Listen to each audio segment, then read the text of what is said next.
Well, now I've thought about this flight many times, been interviewed about it, dreamt about it. The Air Force actually put together a safety tape based upon what our team did to survive. And every time I think about this flight, and every time I think about what it takes to excel in today's challenging, dynamic economy, how do you rock? I come down to 5 principles: preparation, proper preparation, passion, focus, team, and confidence. Now, when I say proper preparation, I'm not talking about being 60, 70, 80% prepared for that interview. I'm talking about you've got all contingencies covered. You're ready to go. Passion. With right sizing, challenging economy, new regulations, the state of health care. It's been a little bit exciting to come to work the last couple of years, huh?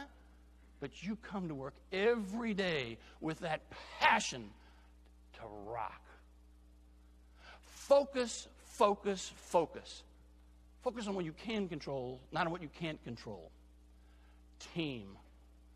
As HR professionals, you know your organization's, association, company's most important asset is your team, your people.